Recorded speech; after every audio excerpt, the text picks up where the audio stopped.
Hello ទាំងអស់គ្នាចេញប្រឡងមកដំបងសិតថតមុខកញ្ចក់អាយយអត់បានគេង2ថ្ងៃហ្នឹងណាកាច់រៀងបានទៀតអើយនៅមានកម្លាំងទៀតសរសើរខ្លួនឯងហ្មង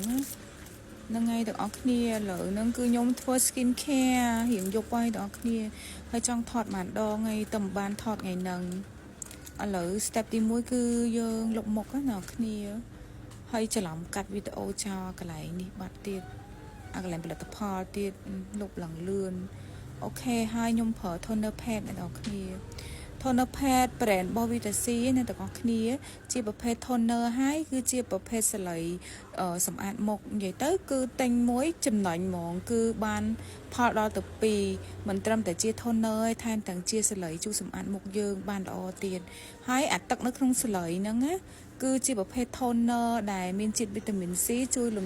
បំបត្តិស្នាមអុចខ្មៅស្នាមមុននិងធ្វើឲ្យមុខភ្លឺថ្លា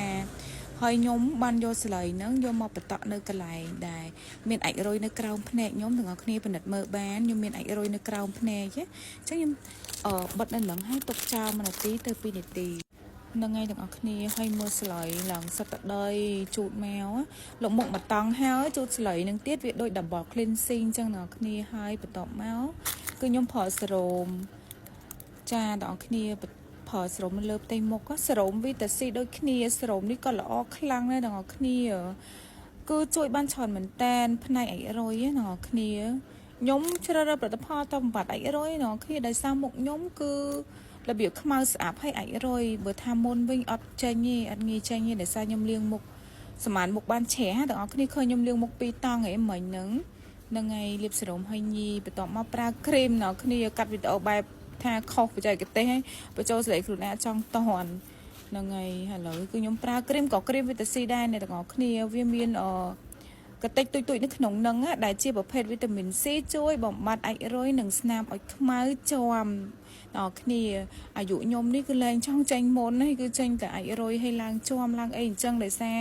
យើងត្រូវថ្ងៃត្រូវកម្ដៅថ្ងៃរាល់ថ្ងៃណាដល់គ្នាហើយសំអត់បានគេងទៀតគឺឆាប់ឡើងចាស់ឡើងជ្រួយឡើងអាចរុយខ្លាំងហ្មងអញ្ចឹងខ្ញុំយកផលិតផលណាដែលវាជួយបំបត្តិខាងនឹងផ្នែកនឹងណាអ្នកគ្នាផលិតផលការ៉េគឺបើថាព្យាបាលអាចរុយព្យាបាលស្នាមឲ្យខ្មៅគឺព្យាបាលបានតែប៉ុណ្្នឹងឯងអត់អាចជា100មុខដោយផលិតផលដែលគេផ្សាយណាអ្នកគ្នា step មួយទៀតហ្នឹងគឺបិទម៉ាស់ណាអ្នកគ្នាហើយចង់និយាយថាយើងត្រូវយកអាទឹក essence ម៉ាស់ហ្នឹងណាយកចេញមកឲ្យអស់លាបនៅលើមុខរបស់យើងពីព្រោះម៉ាស់ល្អជាងគេគឺនៅលើទឹក essence ហ្នឹងហើយអញ្ចឹងព្យាយាមធ្វើម៉េចយកអាទឹកនៅលើ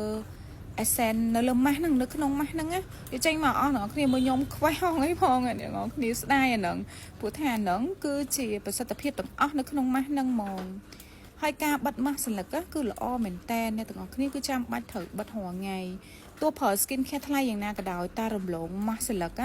គឺស្មើនឹងសូនអ្នកទាំងអស់គ្នាអញ្ចឹងការបិទម៉ាស់រាល់ថ្ងៃគឺជួយបានច្រើនអញ្ចឹងអ្នកទាំងអស់គ្នាកុំភ្លេចបិទម៉ាស់រាល់ថ្ងៃផងណាយកទៅផ្លាស់សេរយៈជាអូយមុខអ្នកគ្នាអូយស្រួលខ្លាំងណាស់អូយល្អខ្លាំងអ្នកគ្នាហើយ step នេះប្រហែលជាបងប្អូនខ្លះក៏អត់ដែរឃើញអ្នកគ្នានេះគឺជា LED ម៉ាស់ដោយសារខ្ញុំគឺអាយុច្រើនហើយខ្ញុំចេញអាចហួយទាំងអស់គ្នាអញ្ចឹងខ្ញុំត្រូវការប្រើ LED ម៉ាស់ដើម្បីកម្ចាត់អាចរុយនៅលើមុខរបស់ខ្ញុំ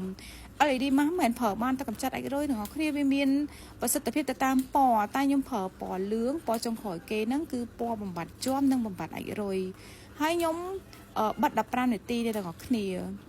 នៅគ្រប់15នាទីគឺម៉ាស់ហ្នឹងគឺវានឹងលុតខ្លួនឯងហើយតិចទៀតវាលុតដល់ទាំងអស់គ្នាដោយសារវាគ្រប់15នាទីចឹងឥឡូវយើងមើលទូរស័ព្ទមើលអីចឹងទៅអរគ្នាខ្ញុំលាប skin care ទាំងអស់ហើយបន្ទាប់មកបិទម៉ាស់ហើយបន្ទាប់មកប្រើម៉ាស់ LED ខ្ញុំបញ្ជាក់ហើយអាពណ៌ដែលខ្ញុំប្រើនេះគឺបំបត្តិអាចរុយសូមណែនាំទៅបងដែលគាត់អាចរុយហើយគាត់ធ្វើអីក៏អត់បាត់លាបអីក៏អត់បាត់ទៅណាក៏អត់បាត់គាត់អាចសាកល្បងប្រើជាមួយនឹង LED ម៉ាស់បានអ្នកនរគ្នាមករយៈខ្ញុំប្រើនេះអាចរុយខ្ញុំស្ដើងច្រើនមែនតែនអញ្ចឹងអ្វីដែលខ្ញុំចង់បង្ហាញនៅក្នុងវីដេអូហ្នឹងគឺសម្រាប់បងដែលកាត់អាចរុយអាចសាកល្បងប្រើ LED ម៉ាស់បានអូខេបាយបាយ